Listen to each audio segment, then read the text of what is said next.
Alright, back again with another collection video talking about Arrow Films Blu-ray releases. These are the ones that I discussed last time. Let's push them out of the way and move on to the next batch of movies. Like that. Alright, let's start off with Jodorowsky, or however you want to pronounce his name.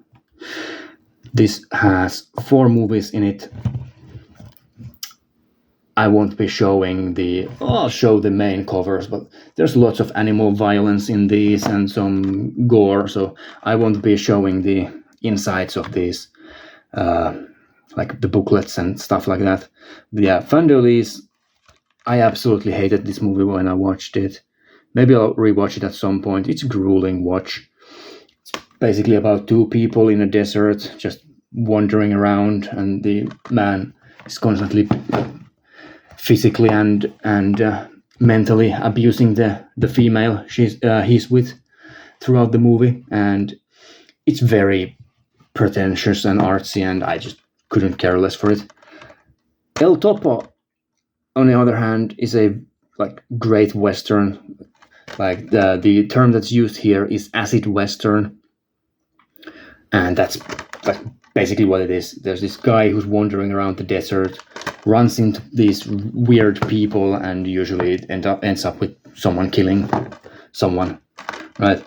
The Holy Mountain, just a classic, by far my favorite, by this director from 1970s, early 1970s. A psychedelic masterpiece. Some of the greatest, wildest visuals ever. And then this is a documentary about the director's experimental psychiatric work, and it's very disturbing. The people in this movie are insane, truly insane people. And Jodorowsky, I mean, the man himself is quite eccentric, but I wouldn't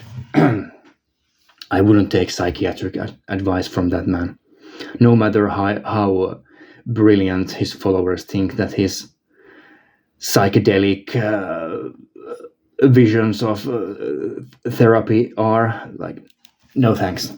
Yeah, very interesting box set. Some great movies here. In addition, like, everything that he has made is interesting, at least, but with varying degrees of success. Talking about varying degrees of success, this is David Lynch's Dune. There you can see the sandworm. And yeah, this is a notoriously bad movie. It is very bad in many ways, but it's still kind of funny. I like it. I would much rather rewatch this than rewatch any of the new ones. I mean, that's a hot take, but yeah, I would much rather rewatch David Lynch's Dune than the Villeneuve Borefest Dune movies. That's at least a funny one. Right. Then I have here 2 movies in the Hills Have Eyes franchise. I almost said Silent Hill, but no, this is The Hills Have Eyes. Wes Craven, the original movie is pretty good. Has this guy as the villain. What is his name? Does it say here? Nah. Yeah, an iconic horror villain. And the other cannibals as well. So this is a cannibal movie set in the America, I think. It is in the US. It's like in a desert area, in like California or something like that. Yeah, California. I like that one a lot. The sequel is awful. Like, the sequel is really bad. It's it doesn't even make sense how the cannibals are still alive in this one. I'm not going to spoil the first one, but it doesn't make any sense. And it's just a quick cash grab. Wes Craven didn't even want to make this film, and you can see it. Has some stupid motocross driving sequences, and it's awful. Right. Creepshow 2 up next. I haven't seen the original one. This second one I didn't really care much for. It is again a collection of short stories produced by George Romero and Stephen King. Stephen King also appears as an actor in one of the short stories. But yeah, there's 3 stories here. Old Chief Woodenhead, which is a very basic slasher type of thing, has some great special effects in it. So that I think the first one is definitely the best one of these. Then the second one is your typical, we are stuck in the middle of a lake, there's a monster in a lake type of thing. And then The Hitchhiker is a crazy short movie about a woman who kills someone in a hit and run and just cannot live with the consequences. So it's not a great collection of short stories, but it's all right. Now, this box set is a mixed bag. George A. Romero, Between Night and Dawn, has 3 movies in it. The first one of which I have no idea why it has a Blu-ray release. There's Always Vanilla. This movie is torture. Absolute torture. 92 minutes of unwatchable garbage. Just a 70s like drama comedy that's not really comedic or dramatic in any way. It's really bad. And the second one, Season of the Witch, I should probably rewatch because I watched There's Always Vanilla and this one back to back, and I hated There's Always Vanilla so much that I think my opinion of this movie is too critical. I also think that this movie is pretty bad, but I have a feeling that it's better than I give it credit. So it's basically a Season of the Witch. It's a witch coven movie. But then the box set has one of the best 70s horror movies in it, which is the original The Crazies.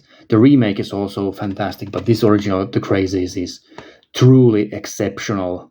Like a really, really brutal and violent and just all around exciting movie. Not a second of filler in that one. So if you haven't watched The Crazies, either one of them, just watch both of them. Another great horror movie, this is Henry, Portrait of a Serial Killer by John McNaughton, with Michael Rooker, who would later be famous for multiple TV series in the modern day. This is one of the movies that he did in the 80s. When was this released? Does it say so here? Of course it doesn't, but it's 80-something. One of the best serial killer movies ever made. An extremely bleak and violent, nihilistic serial killer movie.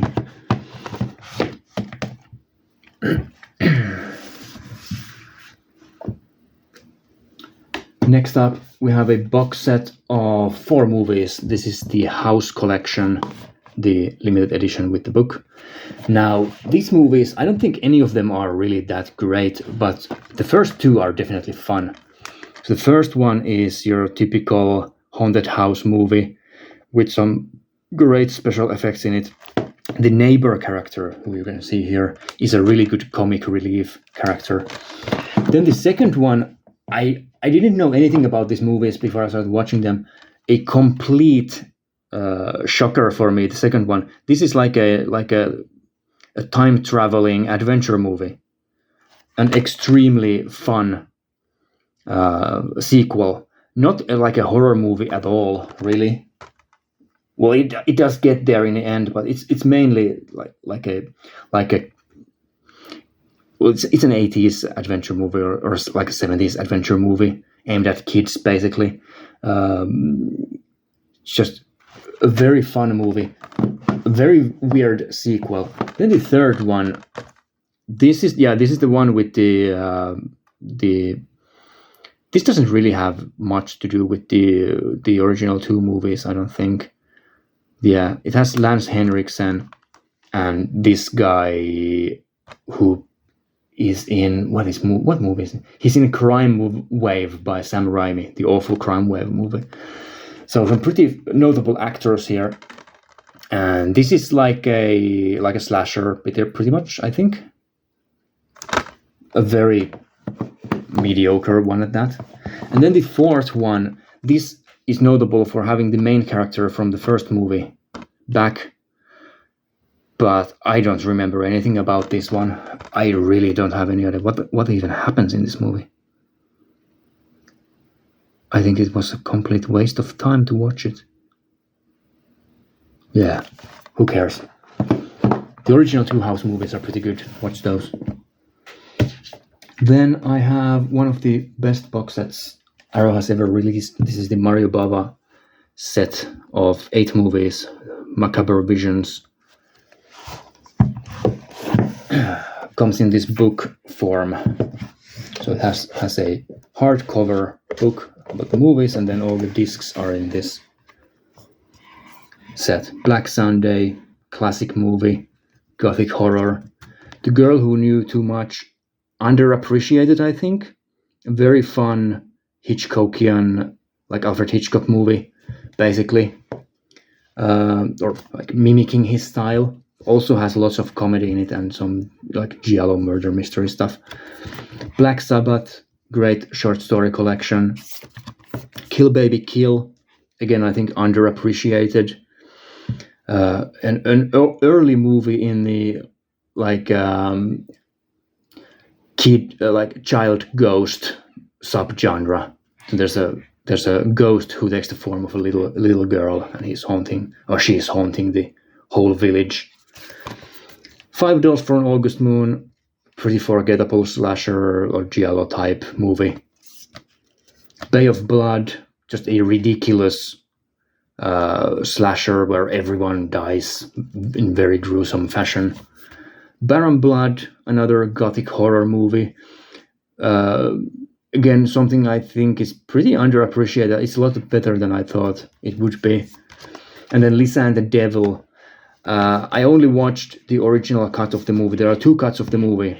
The original one, which is okay, and then the second one, which is like a The Exorcist ripoff with some like scenes added in the middle of the movie that don't have anything to do with the actual plot line, but they just wanted to make a cash grab for the American market following The Exorcist, so they just added a bunch of nonsense scenes in the middle about a possession. Very weird. Yeah, and then there's Rabid Dogs, which is a kidnapping movie. And this box set is extremely high quality. But the worst movies here are maybe 6 out of 10 for something like $5 for an August Moon, and just a ton of 8s and 9s across the board.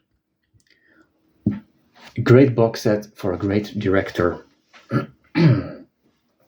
Next up, Mill of the Stone Women, directed by Ferroni. This is an early Italian horror movie from, does it say where? I always try to look for the release year, but I never can find it. I don't think it's listed here either. No, it is 1960. So this is an early Italian horror movie from 1960. It's an alright one. Nothing special, but yeah. Has this guy who's like, well, there's a mill and there are women. As you can tell from the title, there's a mill and there are women. And there's stone involved. It's basically like killing people and then doing these like diorama setups with the bodies. That's the basic idea. Right, next up, Phantom of the Mall, Eric's Revenge. This is one of the weirdest Phantom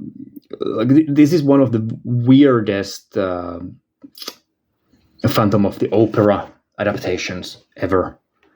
Just a silly 80s version of Phantom of the Opera. Not sure if it's worth watching, but you can come up with your own conclusions. I'll do a couple more for this video. I'll make this one a short one because I'm running out of space on my recording setup. So I'll do Reanimators and then I'll end the video there. So Reanimator, this is one of my favorite horror movies of all time. An incredibly fun horror comedy with Jeffrey Combs as the lead character or lead actor. Stuart Gordon directing. And then the sequel is just an insane sequel. It doesn't really stick the landing. The special effects and the budget and everything, they just ran out of money and time. But it could be amazing, but it's just okay, right? It's a good sequel. So there's that. So that's the second video for my Arrow Films collection. Only box sets this time. I'll come back with another video shortly that will have the rest of this stuff in it. Thanks for watching, and bye bye.